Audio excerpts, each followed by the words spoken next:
Hey, what's up? Thanks for hanging out with me tonight. We are going to be doing a commentary video for the game Squirrel Stapler. So, I showed up late to this party. I really did. It was really weird to me because up until this point, I was not familiar with DreadX. I was not familiar with, I'm sure that I am butchering this poor man's name, but his name is David Szymanski, I think. If anybody thinks that I'm saying it wrong, or if they know that I'm saying it wrong, by all means, please feel free to correct me because I really just don't like butchering people's names. So, the last while I've been gaming on Nintendo Switch, and David has been dropping pretty much his entire library on it, and I primarily remember him from a game called Dusk. It was a nice throwback boomer shooter that he had done that had really reminded me a hell of a lot of Quake in many aspects. So everybody remembers him for Squirrel Stapler and like a bunch of his older titles. So when it was announced that he was going to be going and bringing all of these games, to the Switch and stuff, I was on board. I was like, oh, okay. Let's just go ahead and whatever game that he drops off, we were going to go ahead and play it and have fun with it and everything else. So he literally had dropped off Squirrel Stapler, Dusk, Iron Lung, which is actually really good. I'll never film it because I'm fucking bad at it, but God, it's so good. And then he had dropped off Chop Goblins as well to the platform, which I had greatly appreciated. They're all super fun games. Chop Goblins is also in this year's content batch. I would actually love to go and do Dusk, but I'm so bad at it that I'm afraid of looking worse than theoretically what I should have to. So with Scroll Stapler, there's really not much to it, I think. And that's what kind of makes it great. There's just next to nothing to it. It's a very, very basic game, with horror elements and everything else. It's pretty straightforward, I think. You go and you get up and you're going and examining things, and there's some cult shit that's going on, and so it's like, bring me the squirrels, and so you've got this thing that you go and you stick the squirrels onto. I think it's like a dead body or something, but basically the game revolves around going around and hunting squirrels, big ones, small ones, while avoiding ridiculously large ones, bringing them home, recycling out the day, and as the days go by, essentially shit just gets weirder and weirder and weirder, and then on the final days, some out-of-pocket shit happens. So with Squirrel Stapler, it was actually really, really nice because it's very, very simple. It's a little bit of a hunting sim. It kind of looks like you're hanging out in the backwoods of Pennsylvania here, and you're just kind of walking around with your bolt action and stuff, and you're going, shooting squirrels, collecting the carcasses, wandering around, exploring the map, finding notes, which change as the days go on, and going and doing everything in between. And so with Squirrel Stapler, I was kind of just sitting there, and it was just such a weird thing, I think, because people had spoken so highly of it, and they're like, it's super fun, it's super fun, it's super fun. So going into Squirrel Stapler, I was like, this is a very oddball name for a game. How do I, go about going and, how do I go about going and, taking it seriously? And so when I had booted up the game, I was like, oh, this game actually runs really, really well on Switch. This is nice. Which, to be fair, David kind of goes and he has a habit of this. When he goes and releases his games on the Switch, they pretty much all run at a locked 60, which is really nice. Dusk had a tendency to go and drop, but it was only when there was a shit ton of projectiles on the screen, which, at that point, yeah, okay, it makes sense. So with Squirrel Stapler, I had gone in and I was like, okay, I guess I'm just hunting squirrels. And as I had gone through the game and stuff, I'd shit my pants a little bit because as the game had gone on, it had gotten weirder and weirder and weirder, and then going through the woods, you would find these giant squirrels that would just go and fuck you up and, take a huge chunk of your health, and then you would come across even weirder shit like squirrel ghosts, and it's such a simple experience, but I find the older I get, the more I appreciate shit like this, because as I get older, like when I was younger and stuff, I had a ton of time on my hands, right? I would be like, oh, okay, you know, I have all this time and stuff, I can just go and game and game and game. But now that I'm older, I find myself wanting shorter but complete experiences. So a lot of David's games, aside from Dusk, are only, I want to say, around an hour to an hour and a half. I know with Chop Goblins it was around an hour 11. With Dusk it was a few hours, which, you know, that's more than okay. Squirrel Stapler, I think, was clocking in at a little under 45 minutes.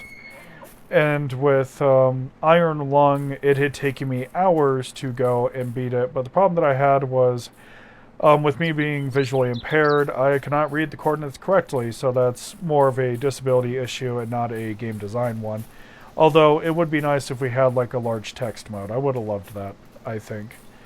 So with Squirrel Stapler, I just kind of went in, I said, okay, we're doing this, and I would go and I would progressively just go and play the game and have a good time with it and stuff. And it, for all intents and purposes, is a very, very clean experience, and I really, really like it. So I didn't really... The only thing that I really struggled with is sometimes the squirrels are incredibly hard to see. And so I would find myself going, and it was actually awful because I actually had to trim this run a fair bit because my vision is literally so bad that I had had to get to a point where I was able to go and see everything somewhat decently. So what this would equate to is I would literally go and I would get up super close to the television to the point where I was almost licking the screen trying to see these fuzzy little fuckers in the woods. And so the only thing that I was able to hunt really well was the large squirrel or the double squirrel because they're bigger, right? So it was kind of funny because my girlfriend was like going and she was like watching me try to play this mess. And she's like, what are you doing? And I'm literally sitting on the edge of my bed, staring at a 55-inch screen, trying to find these fuzzy little fuckers. And so I'm sitting here and she's like, what are you doing? And I'm just sitting here looking at this and I'm saying to myself, I am trying to find the squirrels. And she is sitting here and she is looking at me and she is laughing so goddamn hard that it's unreal. And so she's just kind of like, just go and find them. And so I'm sitting here and I'm using a little bit of the zoom function and I'm just like, I'm doing my damnedest to literally go and play this damn mess. And it just really, it really was just kind of a hell of an experience. And so I found myself kind of laughing at it a fair bit. But no, Squirrel Stapler was actually an amazing experience. You know, even though I struggled with it, it was still relatively fun.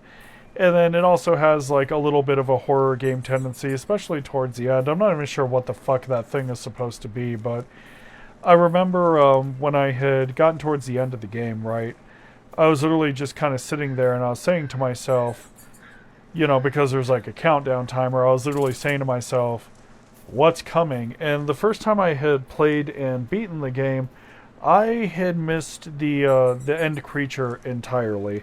I was in the middle of a thicket. I did not know that it just randomly spawns and chases you down. So I was literally in the middle of the thicket, and apparently it had gotten me. And I wasn't even aware what it was. I had to go and do another run just for the sake of going and saying, oh, okay, this is what it is. It's huge. It's fucking ugly. It reminds me of my ex. I don't want to be anywhere near it. You know, so it was quite the experience. And then it also kind of, as the game ends, it kind of goes and it leaves you wondering, okay, what was that? You know, was it the wife or whatever, you know, like whatever the hell it was that you were making back at the cabin? You know, what is it? So I actually had a blast with Squirrel Stapler. It was very easy to record. I found that since it is a game that is built on Unity, I found that it was actually kind of weird to run it because as I was going and recording it, the recording itself was being captured in 60 FPS. And then the game itself has a tendency to run in 60 FPS as well, which is not a problem. But I found that when I was reviewing the recording, for some reason, when I go and record games that have like really, really basic visuals like this, the low poly aesthetic, I find that the recording comes out grainy. And I have no idea why the hell that was a thing. I just kind of remember sitting there and looking at it and going, it doesn't have frame drops. It's not struggling to function. It doesn't look bad. It just looks kind of, well, it looks grainy. And so I just kind of sat there and I said to myself, is this just what happens when you push low poly through a HD6DS Plus? In all honesty, I don't know. Like, I have no clue. And so going and looking at it, I just kind of sat there and, oh god, I forgot about these funny little factoids. But, yeah, as I was going and playing through it and recording it and stuff, I was just kind of like, I guess that this is just what it was. I was looking at it and I had it recording at a more than acceptable bit rate. It was kind of overkill, I think, for what I was recording at the time, but yeah, it was just really kind of strange. I didn't have any problems going and I didn't have any problems like going and filming it, like it wasn't being busted up into multiple chunks, and there was literally just so much to it. And by the time I had finished and stuff, I was just kind of like, oh, okay, it came out fine. It's just a little weird, a little bit grainy, but that's okay. There's nothing wrong with this whatsoever. That's a wrap, and I went ahead and I rendered it and I was done with it. And at the time of recording the commentary, it's currently being uploaded to YouTube. So, that was great. But yeah, I pretty much, all the games that David has dropped on the Switch, I've immensely enjoyed all of them. They all have horror aspects to it, and some of them are just very silly. Like Chop Goblins is a very, very silly fucking game. And I love it to death. It's just so fucking silly for what it is. And with Squirrel Stapler, it's extremely silly, extremely goofy, and it has like this encroaching horror aspect as well, which is very, very just silly in general, I think. So I kind of look at it a fair bit and I kind of smile a bit, and I enjoy the overall experience. But yeah, I would recommend Squirrel Stapler very, very highly and stuff. It's a very, very basic experience, but it's so good. You can literally get it for next to nothing. Most of the time it's included in other packs. You literally cannot fuck up by going with Squirrel Stapler. It was fun to play, it was fun to film, I had zero fucking issues with it, and that's literally about as far as this commentary is literally going to take you, so play it, don't play it, it's just one of those experiences that when you do play it, you're not going to be forgetting it anytime soon. So, with that thought in mind, I wanted to go and thank everybody for coming out, I appreciate your time and effort. I love having you guys here, and as always, by all means, please, be good to yourselves and each other. I'll see you guys soon. Have a good one. Be easy.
Mm-hmm.